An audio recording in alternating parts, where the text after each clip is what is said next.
So, I want to talk today about an extremely important piece of my collection that I normally don't take out. It is an organic piece. It is semi-petrified, a wooden Atlatl handle, which I removed from its cloth wrap, and it is over here right now.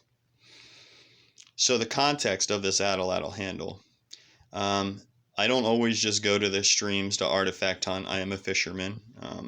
That's why I have a very, very good knowledge of many of the streams in my area to begin with. But I was fishing after a rainstorm, and I was fishing the bottom. And I false hooked, I snagged this semi-petrified piece of wood. Now, normally I would just take it off the hook and throw it back in like so many other times, but I started all of a sudden seeing the mud and sand start collecting in certain areas. For instance, the front of this piece is a perfectly notched groove done by some kind of stone tool. And then when we get to the back of it, another perfectly wedged out notch to create an elevated spur. It is the exact length of a cupid, or the length of the arm from the wrist to the elbow. So that is one good indicator that it was probably an Atlatl handle. The other, if you look at it, you can see the twisting and cracking of the wood. This was heat treated and twisted for strength. The actual burrs that weren't chopped off were left on there to grip for where your hand would grab. And this front notch was for something called the finger straps. So a piece of leather, sinew, or rope would be fed through those notches, and two finger holes would come out the end that your fingers would go through. So when you release the Atlatl didn't go flying off into the woods with your arrow or with your spear.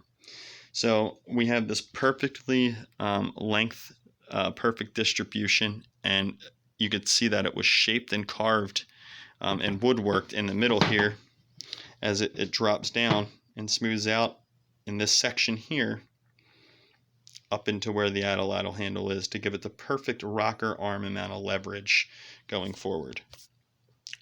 So I grabbed this artifact from a tray down here. I'll grab a couple of them. So this hook-shaped artifact, which I'll zoom in on, and I'll show you. I have a whole tray of these common hook-shaped artifacts that we found. Now, some of these crescents are older or younger. We can't really put dates to them. Some of them might be associated with fishing or hooks or weights. But a lot of these are parts of Atlatls. The Atlatl, especially as we get into ones like this that are more primitive, they contained other pieces. They contained a counterweight, a stone counterweight, a mantle piece, which is like an ornamental piece sometimes they would put on the end. And then they also have spurs. So a lot of these smaller hook shapes are Atlatl spurs, even these longer ones, like this one. This is an Atlatl spur with counterweight built in. So these Atlatl spurs, we got one here and here. You can see how similar they are in construction and shape. They would have been mounted and tied with sinew in a direction like this, right up into here. Okay, or it would have been grooved out. I don't know the exact size of the one that was in here. It depends on the size of the arrows notched.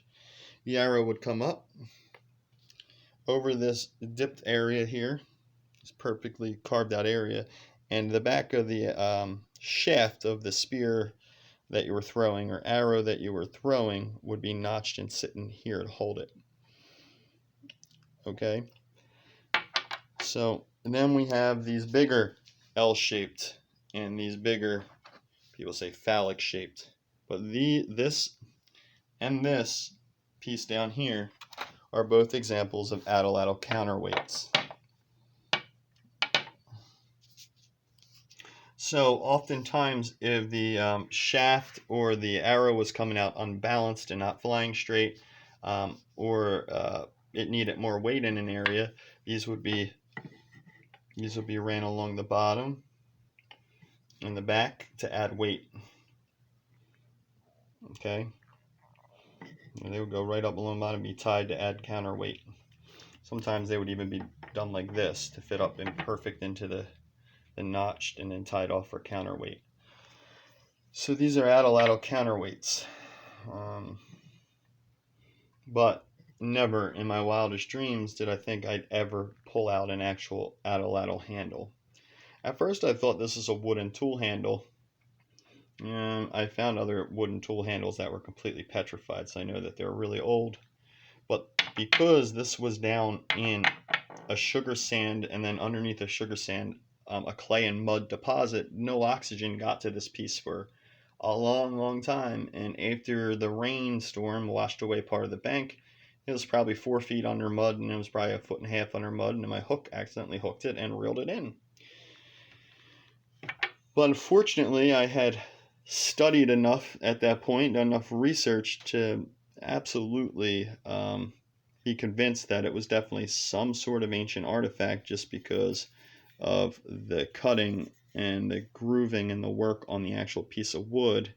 It's obviously stone tool marks that did this cutting, and not, any kind of modern saw. And the wood is semi-petrified. You can hear that. It has weight to it, even though it shouldn't, because some parts of it are probably fossilized a bit, but mainly just preserved wood. And the really cool part is you can still see where they actually worked out areas to make that perfect atlatl shape.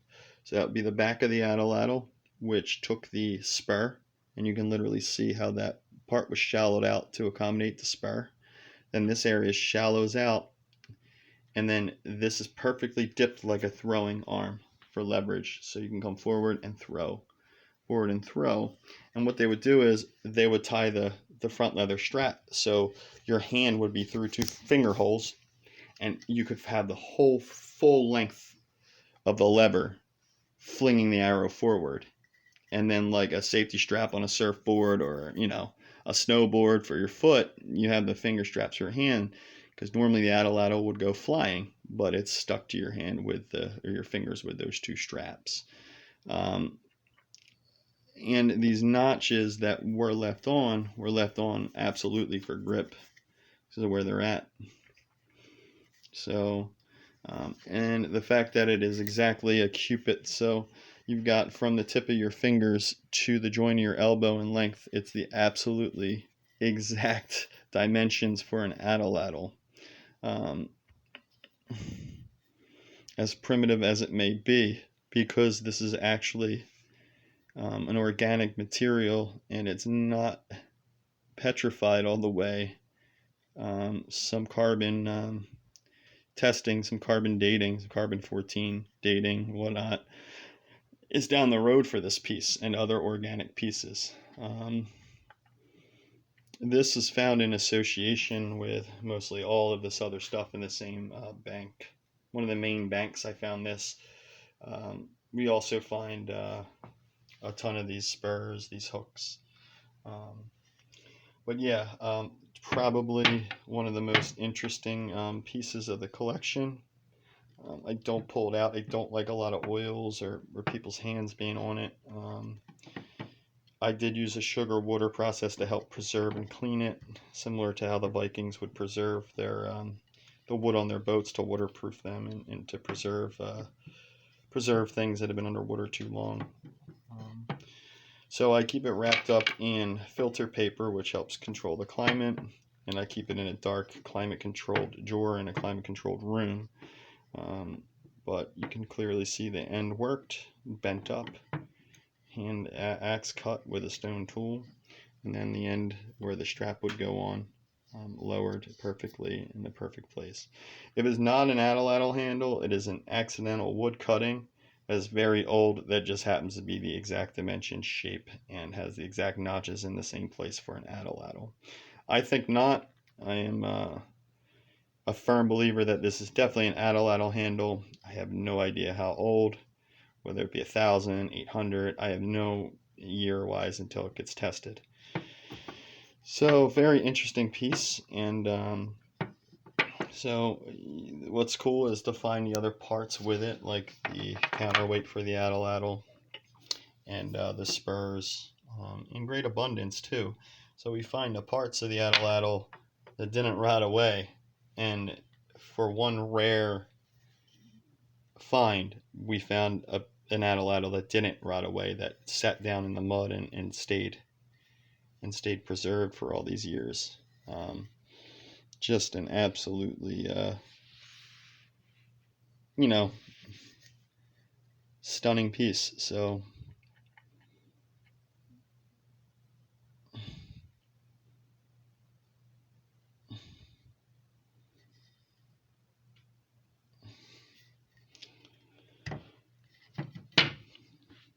let me put my screens away here. I have a lot of tools, and keeping everything that I have in a place that we know where it's at is very, very useful.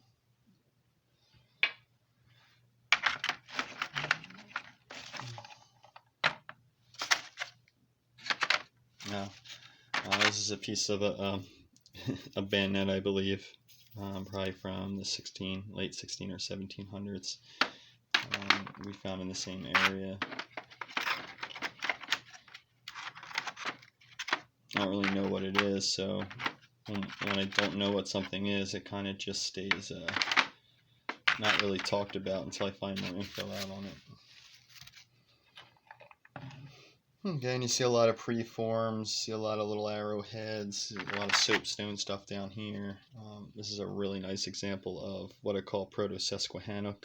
You could see when I was talking in my early videos, see the front?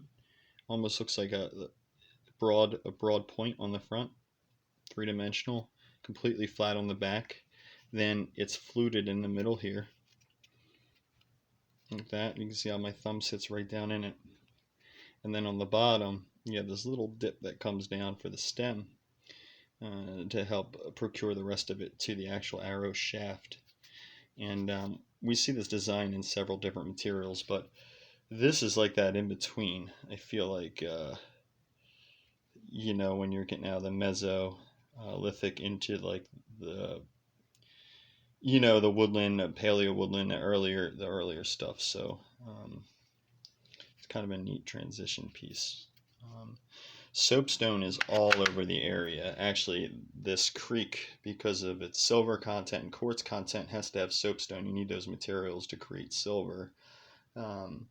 But matter of fact, it's one of the largest soapstone deposits on the East Coast that runs through this valley and through this creek.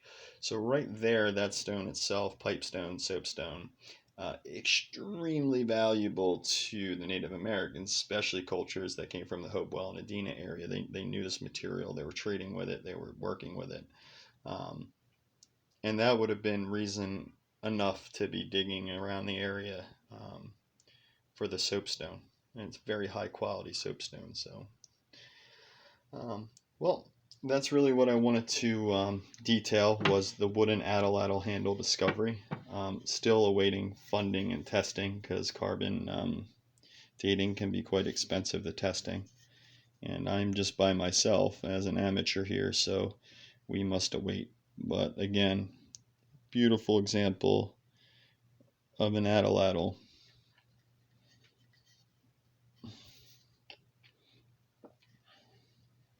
I love the fact that you can still see that the cracking shows the twisting of the wood, because this is a known thing that they would do. They would heat up the branches of their tools and their weapons, and they would heat them up, and then they would twist them and then cool them slowly and heat them up and twist them. And this added so much strength to the wood. And we'll have to see. So there's still some shine in certain areas that looks like it was some kind of pitch or some kind of resin that was used at some point on it. But because of the preservation qualities of that stream, just like you have these guys that are pulling out old, hand-cut timbers out of, mud deposits and selling them for high-end flooring or for, for mantle pieces. It's the same principle. The wood gets trapped down there with no oxygen. So with no oxygen and an anaerobic situation, it's not going to, it's not going to decompose. It's not going to break down, and it's going to pretty much preserve the way it was when it was deposited there. It's just an excellent piece of the Atlatl. the front where the finger tie down strap was, the back where the spur was, the middle area where it was shaved down to accommodate the right angle for leverage, and the fact that it was grooved out on top there for an Atlatl spur, grooved out on the back there for counterweight. It's just an exceptional find, and I hope that it gets proven to be at least 800 to 1,000 years old when they test it. Older would be great, but if I get a test back that says, hey, this tree was cut down 1,100 years ago, it would be right in the wheelhouse as well. So just a very, very cool accidental find. Trust me, if I reeled this log in that my hook was attached to and any other area, I probably would have just thrown it back. But because I had so much finds and there's so much archaeology in this area, when I saw the hand cut notching, I have to save it. And later I went back and I really broke down the dimensions and the material and how the thing was constructed, and came to a conclusion that, yeah, this is a spear throwing handle. So that's what it is, an atlatl. I don't know how many have been found in Pennsylvania ever that could actually be authentic. So very exciting piece. Well, I hope you look forward to some other videos. I'll be continually posting different parts and aspects of my collection and explaining them in a little more detail on continued videos. Thanks for watching. Have a great one. Stay safe.